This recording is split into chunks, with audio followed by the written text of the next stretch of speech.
आज की हमारी स्टोरी एक ऐसे लड़के के बारे में है जो 16 की उम्र में किताबों के पन्ने नहीं पलटता था। वो गैंगस्टर बनने के ख्वाब देखा करता था, जिसकी पहचान थी काला गमछा, आंखों में काजल, माथे पर टीका और हाथ में चाकू। मध्य प्रदेश के उज्जैन से निकली ये कहानी किसी फिल्म की स्क्रिप्ट नहीं, बल्कि हकीकत है। और इस कहानी के किरदार का नाम था दुर्लभ कश्यप। नमस्कार दोस्तों, मैं हूं Vince and welcome to my channel Vince archive. चलिए जानते हैं उस लड़के की सच्ची दहशत भरी कहानी जिसने सोशल मीडिया को हथियार बनाया और खुद की कहानी एक चाय की दुकान के बाहर खून से लिख दी। दुर्लभ का जन्म 8 नवंबर साल 2000 को उज्जैन के अब्दालपुरा में हुआ था। पिता मनोज कश्यप एक बिजनेसमैन थे। मां पद्मा कश्यप एक सरकारी स्कूल की टीचर थी। लेकिन घर का माहौल टूटा हुआ था। मां बाप के रिश्ते में दरार थी और दुर्लभ को कभी मां के पास तो कभी पिता के पास रहना पड़ता था। शुरुआत में पढ़ाई ठीक थी, लेकिन 9th क्लास के बाद उसका मन पढ़ाई से हटने लगा। धीरे धीरे उसका उठना बैठना मोहल्ले के बदमाश लड़कों के साथ होने लगा। स्कूल में उसने खुद को डॉन की तरह पेश करना शुरू किया, जो झगड़े सुलझाता था और जो सीनियर को थप्पड़ भी मार देता था। और यही बन गई उसकी पहचान। एक बार स्कूल में एक सीनियर किसी को पीट रहा था। दुर्लभ बीच में आया और उसे 4 जोरदार तमाचे जड़ दिए। इस घटना ने पूरे स्कूल में उसका दबदबा बना दिया। अब जूनियर हो या सीनियर, हर कोई अपनी परेशानी लेकर उसी के पास आने लगा। लेकिन इस सब के बीच पढ़ाई छूटती गई। दुर्लभ 10th में फेल हो गया। वो अब मोहल्ले के बैठकों में शामिल होने लगा। दुर्लभ और उसके साथी धनी गेट इलाके में बैठा करते थे, जहां लोग काले गमछे में बैठकर दाह संस्कार जैसी शोक सभाएं करते थे। कुछ लोग वहां काला गमछा कंधे पर डाला करते थे, वजनी दिखने के लिए। इस गैंग के लोगों ने भी गमछा डालना शुरू कर दिया। उसने अपना ड्रेस कोड बना लिया। माथे पर लाल टीका, आंखों में काजल, गले में रुद्राक्ष की माला और हाथ में चिलम। 26 जनवरी साल 2016 को रिपब्लिक डे की बाइक रैली में उसने ऑर्गेनाइजर की भूमिका निभाई। उसने खुद के पोस्टर छपवाए और रैली में डीजे और फूड अरेंज किया। यहीं उसकी मुलाकात हुई हेमंत वाडिया उर्फ बोखला और राहुल किलोजिया से, और यहीं से जन्म हुआ डी कंपनी का। गैंग की कुछ शर्तें थीं। कोई भी अपराध के दौरान नशे में नहीं रहेगा। ड्रेस कोड सबको फॉलो करना होगा। दुर्लभ ने अब हर स्थानीय छोटे बड़े बदमाश से मेलजोल बढ़ाना शुरू कर दिया था। फरवरी साल 2017 में दुर्लभ पर पहली बार पुलिस ने मामला दर्ज किया था। तब दुर्लभ ने अपने साथियों के साथ मिलकर एक 18 साल के लड़के पर चाकू से हमला किया था। इस घटना में सामने वाले लड़के को कोई खास चोट नहीं आई थी।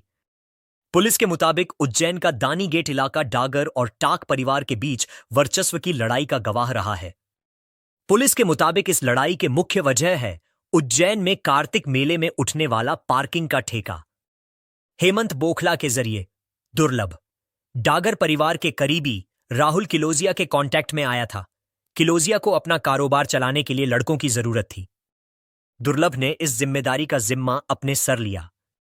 किलोजिया ने उज्जैन के बाहरी इलाके में मौजूद एक फार्म हाउस को दुर्लभ और उसके साथियों के लिए खोल दिया, जहां गैंग के लड़के आते और शराब गांजे के नशे में डूब जाते थे। बदले में लड़के किसी भी वारदात को अंजाम देने के लिए तैयार रहते थे। 12 जनवरी साल 2018 की रात डी कंपनी और टाक परिवार के बीच झगड़ा हुआ। इस लड़ाई में दोनों गैंग से कई घायल हुए। दोनों ग्रुप ने अपने साथियों को लेकर उज्जैन के सिविल अस्पताल पहुंचे।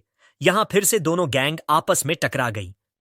इस लड़ाई में दुर्लभ गैंग के लड़कों ने अर्पित उर्फ कान्हा पर चाकू से हमला किया और 13 जनवरी को उसकी मौत हो गई। इस मामले में दुर्लभ समेत कई लोगों पर हत्या का मामला दर्ज हुआ। दुर्लभ और उसका दोस्त राजदीप उस वक्त नाबालिग थे या फिर कहे माइनर थे, जिसकी वजह से उन्हें उज्जैन के बाल सुधार गृह भेज दिया गया और 4 महीने काटने के बाद दोनों को इस केस में जमानत मिल गई। धीरे धीरे दुर्लभ का गैंग बढ़ता गया। अब वह लूटपाट, लोगों को धमकाना, जबरन वसूली, उगाही, ये सारी चीजें ये लोग करने लगे। लेकिन फिर अचानक दुर्लभ कश्यप अपने फेसबुक पर एक पोस्ट डालता है और वह पोस्ट में लिखता है, कोई भी कुख्यात बदमाश, हत्यारा या फिर गैंगस्टर तंग करे, कैसा भी विवाद हो, हमसे मिले, हमसे संपर्क करें। यह फेसबुक पोस्ट कम और क्राइम एडवर्टाइजमेंट ज्यादा था। यह शायद पहली बार था इंडिया की हिस्ट्री में जब कोई नाबालिग खुलेआम फेसबुक पर ऐसे पोस्ट डाल रहा था, वो भी उम्र, नाम और फोन नंबर बताकर। अब दुर्लभ फेमस हो गया था। लोग उसके फेसबुक पोस्ट देखकर उसे फॉलो करने लगे। दूसरे शहर से बच्चे उससे मिलने और उसके ग्रुप में शामिल होने के लिए आने लगे। अब उसका गैंग बड़ा हो चुका था। इसी दौरान लूटपाट के बहुत सारे मामले भी उसकी गैंग डी कंपनी के खिलाफ दर्ज हो चुके थे। साल 2018 में 2 महीने बाद मध्य प्रदेश में विधानसभा चुनाव होने वाले थे। उज्जैन के तत्कालीन एसपी सचिन अतुलकर की कोशिश थी कि चुनाव से पहले पेशेवर अपराधियों को नियंत्रण में कर लिया जाए। इसके बाद स्थानीय पुलिस ने डी कंपनी के बढ़ते क्राइम से परेशान होकर इनके खिलाफ एक्शन लिया और 27 अक्टूबर को दुर्लभ और उसके साथ 23 गैंग मेंबर्स को पुलिस ने गिरफ्तार कर लिया। फिर दुर्लभ और उसके साथियों की मीडिया के सामने परेड कराई गई और फिर एसपी सचिन अतुलकर ने मीडिया के सामने एक प्रेस कॉन्फ्रेंस रखी। मीडिया वाले दुर्लभ के चेहरे से अनजान थे। प्रेस कॉन्फ्रेंस में से एक पत्रकार ने सवाल किया कि लड़कों में से दुर्लभ कौन है। एसपी सचिन अतुलकर ने जवाब दिया, वह खुद बताएगा। फिर फटी शर्ट वाले दुर्लभ ने बहुत अलग अंदाज में अपना हाथ ऊपर उठाया और यह वीडियो सोशल मीडिया पर वायरल हो गया। यह वक्त वही था जब दुर्लभ सोशल मीडिया पर लोगों के बीच पहचान हासिल करने में सफल हो गया था। दुर्लभ और उसकी गैंग के साथियों को राष्ट्रीय सुरक्षा कानून के तहत अलग अलग जेल में भेज दिया गया। दुर्लभ को शुरुआत में जबलपुर जेल भेजा गया। उस वक्त वह नाबालिग था। 27 अक्टूबर को उसे गिरफ्तार किया था और 8 नवंबर को वो 18 साल का होने वाला था। बालिग होने में महज 12 दिन का वक्त बचा था। दुर्लभ को तब तक बाल सुधार गृह में रखा और जब दुर्लभ बालिग हुआ उसे बड़ों की जेल में भेज दिया। दुर्लभ भले ही जेल में था, पर उसका गैंग अभी भी सोशल मीडिया पे एक्टिव थी। इस दौरान पिछले 1-1.5 साल में दुर्लभ कश्यप ने बहुत सारे दुश्मन पाल लिए थे और जब वह बड़ों की जेल गया तो वहां भी वो बेल का हकदार हो गया था और वो चाहता तो जमानत लेकर बाहर भी आ सकता था। एक दिन एसपी सचिन अतुलकर जेल का दौरा कर रहे थे और जेल के दौरे के दौरान उन्हें दुर्लभ कश्यप जेल के अंदर दिखाई देता है। वो उसके पास जाते हैं। उन्हें पता था कि यह बेल पर बाहर आ सकता है, लेकिन यह जानबूझकर नहीं आ रहा। तो उन्होंने दुर्लभ से कहा कि तुम्हारे लिए जेल ही सबसे सेफ जगह है।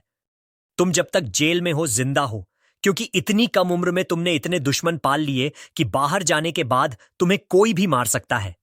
इस दौरान मार्च साल 2020 का महीना आ गया। कोरोना की वजह से कोर्ट का ऑर्डर आया। जिन लोगों के जुर्म या जो बेल के हकदार थे, जिनके संगीन जुर्म नहीं थे, उनको जमानत पर रिहा कर दिया जाए। क्योंकि दुर्लभ बेल का हकदार था, लेकिन ले नहीं रहा था। अब कोरोना के नाम पर उसे भी निकलना पड़ा। बाहर आने के बाद वह कुछ वक्त अपनी मां के साथ रहा, फिर इंदौर में दोस्तों के साथ एक फ्लैट किराए पे ले लिया। उसके दोस्त राजदीप मंडलोई के मुताबिक इस बार दुर्लभ काफी बदल चुका था। वह नशा करना लगभग बंद कर चुका था, अपना बिजनेस शुरू करने की प्लानिंग कर रहा था। लेकिन कुछ महीने बाद लॉकडाउन लग गया। फिर सभी को उज्जैन लौटना पड़ा। लेकिन उज्जैन में जाने के बाद उसकी पुरानी संगत फिर शुरू हुई। वही पुरानी दुश्मनियां और वही गैंगस्टर लाइफ। 6 सितंबर साल 2020 की रात दुर्लभ ने अपने दोस्तों को घर पर दाल बाटी खाने बुलाया। रात करीब 1 बजे सबका मन सिगरेट और चाय पीने का हुआ। वे हेलावाड़ी इलाके की एक चाय की दुकान पर पहुंचे। यह इलाका था केकेसी गैंग का। दुकान पर मौजूद थे शहनवाज और शादाब। ये दोनों केकेसी गैंग के सदस्य थे और चाय वाला भूरा केकेसी गैंग के लीडर रमेश खान का भाई था। शाहनवाज भी बदमाश था। उसकी और दुर्लभ कश्यप की गैंग की बनती नहीं थी। कई बार कई क्राइम में दोनों एक दूसरे के आमने सामने पहले भी आ चुके थे। दुर्लभ और शहनवाज की किसी बात को लेकर वहां बहस हो गई। गुस्से में दुर्लभ ने शहनवाज पर फायरिंग कर दी। गोली शहनवाज के गले को छूती हुई निकल गई। फिर क्या, शहनवाज वहीं गिर गया। केकेसी के लड़कों ने यह देखकर दुर्लभ पे हमला कर दिया। सबने उसे चारों ओर से घेर लिया और इसी बीच किसी ने कहा कि अगर आज हम इसे छोड़ देंगे तो कल यह हम सबकी नाक में दम कर देगा। दुर्लभ बचने के लिए भागा और दोस्तों से अलग हो गया। उस पर 30 से ज्यादा बार चाकू से हमला किया गया। उसके दोस्त, जो खुद को डी कंपनी कहते थे, भाग खड़े हुए। जब पुलिस पहुंची, दुर्लभ की लाश चाय की दुकान के पास पड़ी थी, बिना शर्ट के, खून से लथपथ। दुर्लभ की मौत 6 सितंबर साल 2020 को हुई। सिर्फ 19 साल 9 महीने और 28 दिन यह थी उसकी जिंदगी। और इसका गुनहगार वह खुद था, क्योंकि उसे बनना था एक बड़ा डॉन, और डॉन बनने के लिए उसने जुर्म का रास्ता चुना, सोशल मीडिया का रास्ता चुना। उसने खुद को इतना बड़ा करने की कोशिश की कि उसकी उम्र ही छोटी पड़ गई। दुर्लभ की अंतिम यात्रा सोशल मीडिया इवेंट बन गई। Facebook live, RIP posts, video clips. उसकी मौत के बाद भी उसके नाम पर पेज, ग्रुप और धमकी भरे पोस्ट चलते रहे। डी कंपनी अब बस एक गैंग नहीं, एक स्टाइल बन चुका था।